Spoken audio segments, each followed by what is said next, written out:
Hello guys, welcome back to my channel. तो आज का हमारा टॉपिक है प्राइड एंड प्रेजुडिस, जो जेन ऑस्टन की सबसे फेमस लिटरेचर है। कहानी शुरू होती है इंग्लिश लिटरेचर की सबसे फेमस लाइन में से एक लाइन से कि ये दुनिया का अच्छा खासा सच है कि जो अमीर आदमी होता है वो हमेशा एक अच्छी पत्नी की तलाश में रहता है। तो ये कहानी शुरू होती है एक छोटे से घर की औरत मिसेस बैनट से। वो जाकर अपने हस्बैंड मिस्टर बैनट से कहती हैं कि हमारे पास नदरफ्रंट पार्क नामक जगह पर चार्ल्स नामक एक करोड़पति लड़का रहने के लिए आ रहा है। ये औरत उस लड़के के आने पर इतनी खुश इसलिए है क्योंकि इसकी 4 बेटियां हैं और ये चाहती है उन चारों में से किसी एक की शादी उस करोड़पति से हो जाए। इसलिए वो अपने हस्बैंड मिस्टर बैनट से कहती है कि आप कुछ करिए ना। तो वो चिढ़कर कहते हैं कि हाँ करता हूँ। तो वो अपनी फैमिली को बगैर बताए उस करोड़पति लड़के के घर चले जाते हैं, क्योंकि उस ज़माने में तो लड़का लड़की एक दूसरे को देखते नहीं थे, फैमिली डिसीज़न लेती थी। तो वो जहाँ जाते हैं तो उन्हें लगता है कि हाँ ये लोग सही है, इन्हें अपनी बेटी दिखानी चाहिए। तो टाउन में एक मेला लगने वाला होता है, इसमें मिसेस बैनट अपनी चारों बेटियों को वहाँ ले जाती हैं मिस्टर बैंगले से मिलवाने के लिए। मिस्टर बैंगले की 2 बहन होती हैं, एक मिसेस हर्स्ट जो मैरिड होती है और दूसरी मिसेस कैरोलिन जो कि अनमैरिड होती हैं। और उसका एक दोस्त होता है जिसका नाम होता है मिस्टर डर्सी। यही हमारी कहानी का हीरो है। अब सब मेले में जाते हैं तो मिस्टर बिंगले को उनकी बड़ी बेटी जेन पसंद आ जाती है। वो बहुत खूबसूरत होती है। तो वो अपने दोस्त से कहते हैं कि मुझे तो ये लड़की बहुत पसंद आई और ये बहुत खूबसूरत है। जेन की बात करते हैं वो। तो वो डर्सी से पूछते हैं कि तुम क्यों इतनी खामोश खड़े हो, तुम क्यों किसी के साथ डांस नहीं कर रहे। वो कहता है कि तुम जेन की बहन एलिजाबेथ के साथ क्यों डांस नहीं करते। तो उसने मना कर दिया। अब बिंगले होता तो बहुत पैसे वाला है, लेकिन उसे अपने पैसे का ज़रा भी घमंड नहीं होता। वही जो डर्सी होता है तो वो बहुत घमंडी टाइप का होता है। तो वो मना कर देता है कि नहीं भाई, वो मेरे टाइप की नहीं है। तो अनफॉर्चुनेटली ये बात एलिजाबेथ सुन लेती है, तो वो इससे बहुत ज़्यादा नाराज़ होती है। अब मिसेस बेनेट बहुत खुश थी इस बात से कि चलो किसी एक लड़की को तो वो पसंद आए, क्योंकि बैंगले जेन को पसंद करने लगा था। अब दूसरे दिन सब पार्टी की बात करने लगे और सबको ये दिख रहा था कि बैंगले जो है वो जेन में इंटरेस्ट ले रहा है। बैंगले जो कि स्वभाव का बहुत अच्छा था, वो सबसे बहुत अच्छे से बात करता था। और वहीं डर्सी वो बहुत उखड़ा हुआ सा और सबको नाराज़ कर देता था, जिससे सब उससे नाराज़ हो जाते थे।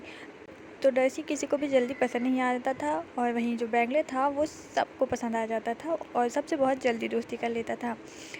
तो अब जो कि बैंगले जेन को पसंद करने लगा था, तो उसकी दोनों बहनें उनके घर पे आना जाना लगा रहता था और वो सिर्फ जेन के लिए आती थी। उनका और किसी में कोई इंटरेस्ट नहीं था और वो आती सिर्फ अपने भाई की वजह से थी, क्योंकि भाई वो पैसे वाला था। उस वजह से भाई अब जो उसको पसंद है उसको भी तो उन लोगों को पसंद करना ही होगा। जो जीन थी वो बहुत सिंपल और बहुत सीधी सादी थी। उसे नहीं पता होता कि मतलब इन लोगों के सामने कैसे बिहेव करे कैसे नहीं।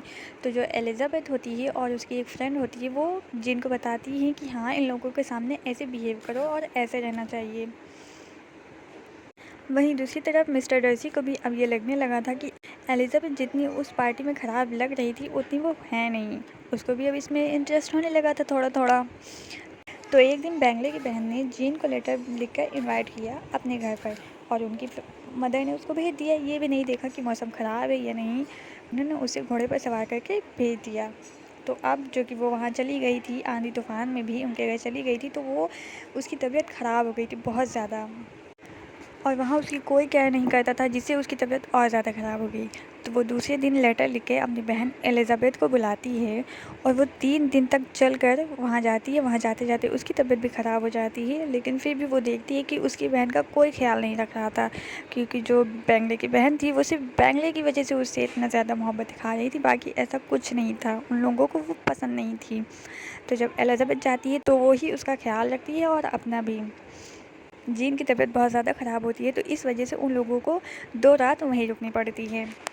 जब एलिजाबेथ वहाँ रुकने के लिए गई तो बैंगले की बहनों को उसका रहना वहाँ पसंद नहीं आया, ख़ास करके उसकी छोटी वाली बहन कैरोलिन को, क्योंकि जो डर्सी था वो एलिजाबेथ की तरफ अट्रैक्ट होने लगा था और जो मिसेस कैरोलिन थी वो डर्सी को पसंद करती थी, इसलिए वो नहीं चाहती थी कि इन दोनों में नज़दीकियाँ बढ़ें। फिर एलिज़ाबेथ ने अपनी माँ मिसिस बेनेट को उनके घर पे बुलाया एक खत लिखकर, क्योंकि उन दोनों की तबीयत नहीं ठीक थी। तो वो अपनी छोटी बेटी लीडिया के साथ वहाँ आई। तो लीडिया ने बैंगले से कहा कि आप एक पार्टी होस्ट करने वाले थे। तो बैंगले ने कहा कि हाँ, मैं करने वाला था और मैं ऑफकोर्स करूँगा, लेकिन पहले जीन को तो सही हो जाने दो। अब जो कि कैरोलिन मिस्टर डर्सी को पसंद करती थी, तो वो नहीं चाहती थी कि एलिज़ाबेथ के वो करीब आए। फिर पार्टी में मिस्टर डर्सी ने एलिज़ाबेथ को डांस करने के लिए ऑफ़र किया। एलिज़ाबेथ ने सोचा कि ये उस दिन भाव खा रहा था, तो क्यों ना आज मैं खाऊं। तो उसने डांस के लिए मना कर दिया। अब इसी अदा पे मिस्टर डर्सी का दिल आ गया, भाई वो तो पसंद करने लगा था। इस चीज़ को देखकर कैरोलिन जल भुन गई। जो जेलसी होती नहीं है बस, और क्या था। फिर वो कोशिश करने लगी उन दोनों को दूर रखने की। अब जेन भी ठीक हो गई थी, जिसकी सबसे ज़्यादा खुशी बिंगले को थी। एलिज़ाबेथ और डर्सी के बीच में फिर से एक बहस हो गई, जिसमें डर्सी ने कह दिया कि भले ही मैं घमंडी हूँ, लेकिन तुम भी लोगों को परखने में प्रेजुडिस रखती हो। अगर मैं प्राइड हूँ तो तुम प्रेजुडिस हो। अब उन दोनों के घर जाने का समय आ गया, तो उन्होंने अपनी माँ को लेटर लिखा कि माँ गाड़ी भिजवा दीजिए, हम आना चाहते हैं। अब जो कि उनकी माँ नहीं चाहती थी कि वो लोग वापस आएँ, वो चाहती थी कि वो वहीं रुक जाएँ। तो उन्होंने बहाना बना के कहा कि गाड़ी तो है ही नहीं। तो इस वजह से उन लोगों को वहाँ रुकना पड़ा। अब जो कि डर्सी को एलिज़ाबेथ का वहाँ रुकना अच्छा लग रहा था, क्योंकि वो उसे पसंद करने लगा था। उसे वहाँ अच्छा लगा उसका रुकना, लेकिन उसने किसी से कहा नहीं। उन लोगों के वापस आने से मिसेस बेनेट तो नहीं खुश थी, लेकिन मिस्टर बेनेट बहुत खुश थे अपनी बेटियों के वापस आने से। अगले दिन सुबह मिस्टर बेनेट ने सबसे कहा कि तुम लोगों के लिए एक खुशखबरी है, हमारे घर कोई आने वाला है। सबने पूछा कौन, तो उन्होंने कहा कि सरप्राइज़ है। अगले दिन जो सुबह आया वो था मिस्टर कॉलिन, जो कि इनकी प्रॉपर्टी का एक हिस्सेदार भी था। तो उनके आने से इन लोगों के बीच डर का माहौल हो गया, क्योंकि मिस्टर बेनेट के मरने के बाद ये कभी भी उनकी प्रॉपर्टी ले सकता था। लेकिन वो इस इरादे से बिल्कुल भी नहीं आया था, क्योंकि वो पहले से ही एक बहुत अमीर लेडी मिसिस लेडी कैथरीन के पास रह रहा था। वो यहाँ आया था शादी करने के लिए। अब वो ट्राई करने लगा इन चारों पर। पहले तो उसने जेन पर ट्राई किया, लेकिन जेन तो पहले से ही बिंगले को पसंद करती थी। फिर उसने एलिज़ाबेथ पर ट्राई किया। इसी बीच इसमें एक और किरदार की एंट्री हुई, वो था विक्रम। विक्रम एक सोल्जर था, और उसके आने से ये सारी बहनें उसमें बहुत इंटरेस्टेड रही थी, यहाँ तक कि एलिज़ाबेथ भी। जब एलिज़ाबेथ से विक्रम की बात होने लगी, तो बातों बातों में डर्सी का जिक्र होगा। विक्रम ने कहा कि जिस डर्सी की तुम बात कर रही हो उससे मैं जानता हूँ। भले वो बुरा आदमी होगा, लेकिन उसके फादर बुरे आदमी नहीं थे। उसके फादर के यहाँ मेरे फादर काम करते थे। जो विक्रम के फादर थे वो डर्सी के फादर के यहाँ काम करते थे। और डर्सी के फादर के मरते समय डर्सी के फादर ने डर्सी के लिए बहुत सारी जायदाद छोड़ी थी, जिसमें से कुछ मेरे लिए भी छोड़ा था, लेकिन उसने मुझे कुछ नहीं दिया और सब कुछ अपने पास रख लिया। उसकी एक बहन भी है जो कि लंदन में रहती है। जब विक्रम और एलिज़ाबेथ बात कर रहे थे, तो वहाँ मिस्टर कॉलिन उन लोगों की बात सुन रहा था।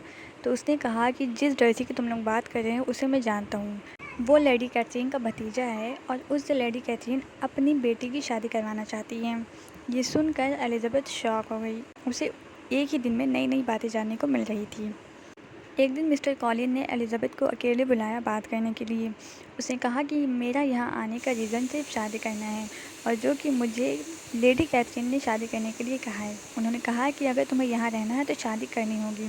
एलिज़ाबेथ ने उसे मना तो कर दिया, लेकिन उसे समझ में नहीं आई। अब मिसेस बेनेट एलिज़ाबेथ के पीछे पड़ गई कि तुम्हें उससे शादी करनी होगी। उन्होंने मिस्टर बेनेट से कहा कि आप इसे समझाइए ना। तो वो एलिज़ाबेथ को बुला के कहते हैं कि अगर तुमने उस लड़के से शादी नहीं की तो तुम्हारी माँ ज़िंदगी भर तुम्हारा मुँह नहीं देखेंगी, और अगर कर ली तो मैं तुम्हारा मुँह नहीं देखूँगा। वो एलिज़ाबेथ से मज़े ले रहे थे। अब एलिज़ाबेथ से तो इनकार मिल चुका था, तो वो जेन के पीछे पड़ गई। जेन ने कहा मुझे तो आप इसमें घसीटिए हिम्मत, क्योंकि उसका तो अलग ही था जो भी था भाई बिंगले से। अब मिस्टर कॉलिन को बिल्कुल साफ पता चल गया था यहाँ तो उसकी दाल गलने वाली नहीं। तो अब वो एलिज़ाबेथ की फ्रेंड शर्लॉट के पीछे लग गया, जो कि मैंने पहले भी बताया था कि एलिज़ाबेथ की एक फ्रेंड थी। इसी बीच बिंगले की बहन कैरोलिन का खत आया, खास करके जेन के लिए। उसमें लिखा था कि हम सब 6 महीने के लिए लंदन जा रहे हैं, और बिंगले भी हमारे साथ जा रहा है। और अब शायद बिंगले जेन से शादी नहीं करेगा, बल्कि डर्सी की बहन से शादी करेगा। तो एलिज़ाबेथ ने जैन को समझाया कि नहीं, ऐसा कुछ नहीं है, बिंगले तुम्हें बहुत प्यार करता है और ये सिर्फ कैरोलिन की चाल है, क्योंकि वो तुम्हें पसंद नहीं करती है। उसने उसे बहुत समझाया कि वो तुम्हें बहुत मानता है। इसी बीच खबर आई कि शैरलॉट, जो एलिज़ाबेथ की फ्रेंड थी, उसने मिस्टर कॉलिन से शादी कर ली, क्योंकि वो बहुत गरीब थी और वो गरीबी में अब नहीं रहना चाहती थी। और इन सब के बीच में मिसेस बेनेट बहुत गुस्सा थी, क्योंकि उनके हाथों से दोनों लड़के निकल गए थे। अब लंदन से तो बिंगले का कोई न चिट्ठी न संदेश। उसने जेन को कांटेक्ट करने की कोशिश भी नहीं की। तो एलिज़ाबेथ ने उसे समझाया कि बिंगले तुमसे बहुत प्यार करता है, लेकिन उसकी बहनें बहुत दुष्ट हैं, वो लोग बीच में आ जाती हैं और जिसकी वजह से वो कमज़ोर पड़ जाता है। इसी बीच उसके लंदन वाले अंकल और aunty mister and Mrs Gardner आए, और आंटी बहुत इंटेलिजेंट थी, जो कि एलिज़ाबेथ और जेन उन्हें बहुत पसंद करती थी। तो उन्होंने उनको बताया, तो उन्होंने कहा कि लंदन की ही तो बात है, तुम चलो मेरे साथ और वहाँ तुम्हारी रिकवरी भी हो जाएगी। उन्होंने जेन से कहा, तो जेन उनके साथ चली गई। उसे वहाँ गए हुए 4 हफ्ता हो गए। उसने बहुत कोशिश की बिंगले को कांटेक्ट करने की, लेकिन उन सब के बीच में उनकी बहन कैरोलिन आ जाती थी। अब इसी बीच एलिज़ाबेथ भी वहाँ लंदन में पहुँच गई। अब जबकि एलिज़ाबेथ भी लंदन चली गई थी, तो दोनों बहन लंदन में रह रही थी। तो एलिज़ाबेथ अपनी फ्रेंड शैरलॉट के घर जाती है। उन लोगों को इनवाइट किया जाता है रात के खाने के लिए लेडी कैथरीन के घर। तो जब वो वहाँ जाती है तो देखती है कि लेडी कैथरीन एक बहुत शानदार औरत होती है। वो सिर्फ कमांड देने वाली औरत होती है, और जो मिस्टर कॉलिन होता है वो सिर्फ उसके इशारों पर नाचा करता है, बिल्कुल एक गुलाम की तरह। और जो उसकी बेटी होती है वो बहुत डरी हुई रहती है उससे, और सिर्फ उसका हुक्म माना करती है, और वो किसी से बात नहीं करती। तो इसी बीच में मिस्टर डर्सी वहाँ आ जाता है। अब जो कि मैंने बताया था कि वो लेडी कैथरीन का भतीजा है, तो जब वो वहाँ पर आता है तो एलिज़ाबेथ ये नोट करती है कि वो लेडी कैथरीन की बेटी में बिल्कुल भी इंटरेस्टेड नहीं है, वो बिल्कुल भी उससे बात नहीं करता। तो इस बात को एलिज़ाबेथ नोटिस कर लेती है। तो अगले दिन वो डर्सी के साथ वॉक पर जाती है, तो वो वहाँ उससे पूछ लेती है कि तुम उससे प्यार करते हो, शादी करना चाहते हो या नहीं, क्योंकि उसे लगता था कि बिंगले को इसी ने भड़काया है और ये चाहता है कि मेरी बहन से शादी ना होकर इसकी बहन से शादी हो जाए बिंगले की। अगले दिन वो डर्सी के साथ वॉक पर गई और उसने मौका पाकर वहाँ पूछ लिया कि तुम लोगों ने वो शहर क्यों छोड़ दिया। उसने उस वक्त तो कुछ नहीं कहा, वो वहाँ से चला गया, क्योंकि एलिज़ाबेथ को लगता था कि बिंगले को इसी ने भड़काया है और वो नहीं चाहता कि मेरी बहन से शादी हो उसकी, बल्कि उसकी बहन से शादी हो जाए उसकी। एक दिन वो एलिज़ाबेथ के घर आया, जिस दिन वो अकेली थी, उसके घर पे कोई नहीं था। तो वो वहाँ आया उससे मिलने के लिए, और मौका देकर उसने उसे अपने दिल की बात कह दी। और उसने कहा कि क्या तुम मुझसे शादी करना चाहती हो। और उसने लास्ट में ये बात ऐड कर दी कि मुझसे तुम्हारे घर की गरीबी देखी नहीं जाती। अब अब क्या था भाई, इस बात पे एलिज़ाबेथ भड़क पड़ी, और उसके अंदर तो पहले से ही बहुत गुस्सा था। तो उसने कहा कि मैं तुमसे शादी नहीं करूँगी, तुम बहुत घटिया इंसान हो और बहुत घमंडी आदमी हो। तुमने विक्रम का हिस्सा भी खा लिया, तुम्हारी प्रॉपर्टी में विक्रम का हिस्सा था, लेकिन तुमने उसे 1 रुपया भी नहीं दिया। अगर तुम इस धरती पे आखिरी इंसान भी बचोगे तब भी मैं तुमसे शादी नहीं करूँगी। उस वक्त तो डर्सी वहाँ से गुस्से में चला गया, लेकिन अगले दिन उसने देखा कि डर्सी वहाँ पर उसका इंतज़ार कर रहा है।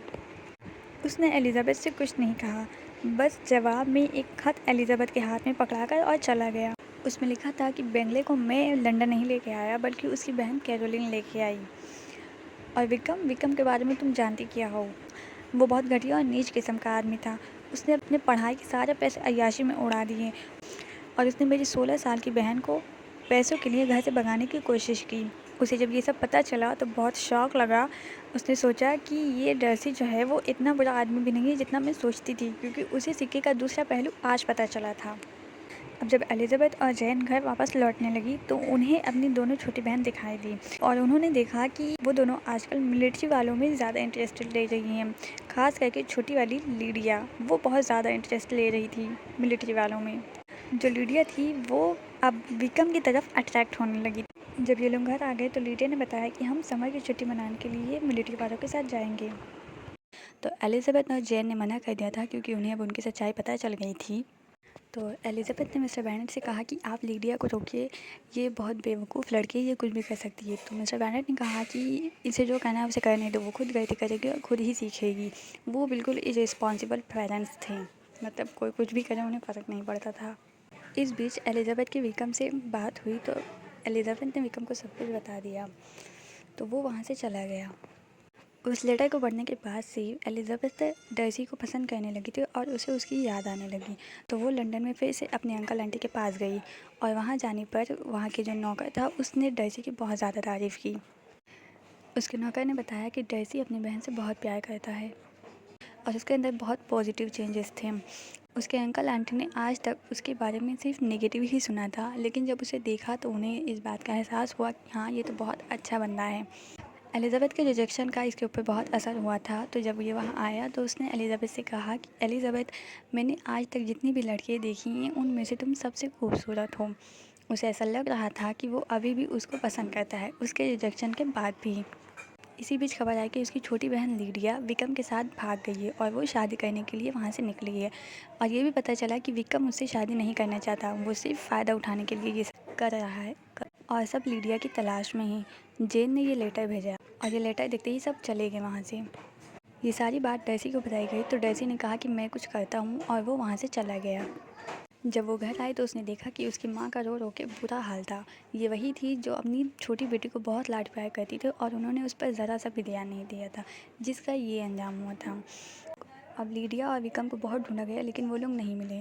किसी से पता चला कि वो लोग लंदन में हैं, तो जब लंदन में ढूंढा गया तब भी वो लोग नहीं मिले। फिर थोड़े दिन बाद वो मिले तो पता चला कि विक्रम लीडिया से शादी नहीं करना चाहता, वो पैसे की डिमांड कर रहा है। और पुराने ज़माने में यही था कि अगर लड़की किसी के साथ भाग जाए तो उसी के साथ शादी करनी पड़ती है। तो अच्छी बात ये थी कि विक्रम को पैसे दे दिए गए थे और उसने शादी कर ली थी।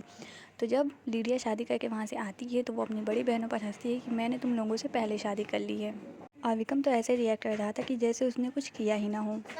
उसके बाद पता चला कि विक्रम को जो पैसे दिए गए थे वो उसके अंकल आंटी ने नहीं बल्कि डर्सी ने दिए थे और डर्सी ही विक्रम को वहाँ से ढूंढ के लेके आया था। तो एलिज़ाबेथ को इस बात का एहसास हुआ कि हाँ, डर्सी वाकई में बहुत अच्छा आदमी है। विक्रम और लीडिया अपनी मैरिड लाइफ जीने के लिए वहाँ से चले गए। इस बीच बिंगले भी वापस चला आया। उसके बाद रात को डिनर के टाइम बिंगले ने मौका पाकर जैन को प्रपोज़ कर दिया। कुछ दिनों बाद लेडी कैथरीन उनके घर आई। वो देखना चाहती थी कि ये लोग कितने ज़्यादा गरीब हैं। तो मौका पाकर एलिज़ाबेथ को वॉक पे लेके गई और वहीं उन्होंने एलिज़ाबेथ को अपने आने का रीज़न बताया। उन्होंने कहा, वैसे तो मैं जानती हूँ कि तुम डर्सी को नहीं पसंद करती, लेकिन फिर भी अगर वो तुम्हें प्रपोज़ करे तो तुम मना कर देना, क्योंकि मैं अपनी बेटी की शादी डर्सी से करवाना चाहती हूँ। तो उसे तो पहले अजीब लगा एलिज़ाबेथ को, लेकिन फिर उसने मना कर दिया कि भाई क्यों, मैं क्यों मना करूँ, क्योंकि अब वो भी पसंद करने लगी थी डर्सी को।